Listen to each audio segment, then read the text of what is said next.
संकीर्तन के अलतुल गोविंद की गौर कृष्ण गोपाल की जय निताय गौर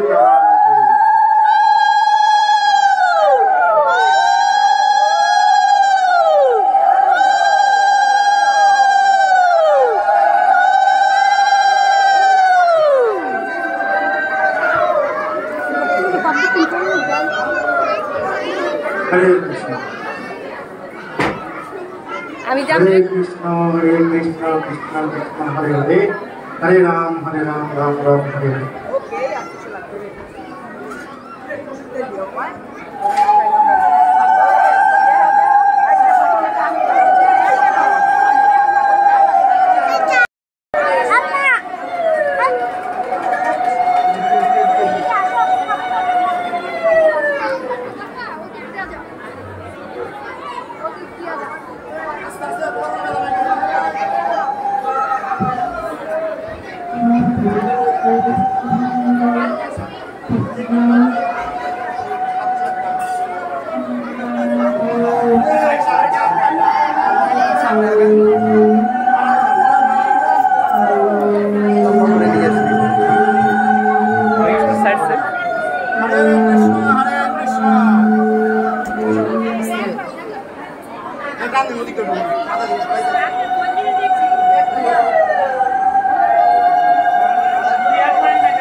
সকলের জড় প্রকৃতির গুণের কলুষতা থেকে মুক্ত হতে পারে। ভক্তিযোগ হচ্ছে পূর্ণ তত্ত্ব জ্ঞান লাভের পন্থা। যেখানে ভক্তিযোগ সাধন হয় সেখানে জড় জগতের কলুষ থেকে মুক্ত হতে পারে। ভক্তিযোগ ভগবানের সেবা এবং ভগবান এক ও অভিন্ন, কারণ তারা চিন্ময়। ভগবানের সেবা অনুষ্ঠানে এবং পরমেশ্বর ভগবানের অন্তরঙ্গ শক্তির মাধ্যমে ভগবানকে বলা হয় সূর্যের মতো, এবং অজ্ঞানতা হচ্ছে অন্ধকার। এখানে সূর্য লোকের প্রকাশ হয়, যেখানে অন্ধকারের কোনো প্রশ্নই উঠতে পারে না। তাই সদ্গুরুর উপযুক্ত তত্ত্ব বেদানে যখন ভক্তি যোগের অনুশীলন করা হয় তখন অজ্ঞানতার কোনো প্রশ্নই থাকতে পারে না।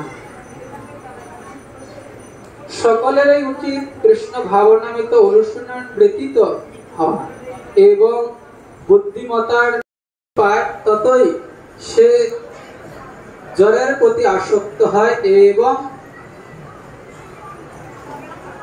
জড়ের উপর তার আধিপত্য বিস্তার করতে থাকে।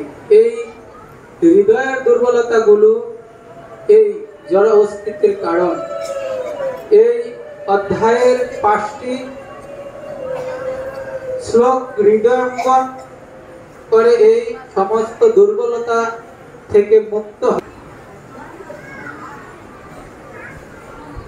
তো এখানে শ্রীল প্রভুপাদ বলেছেন,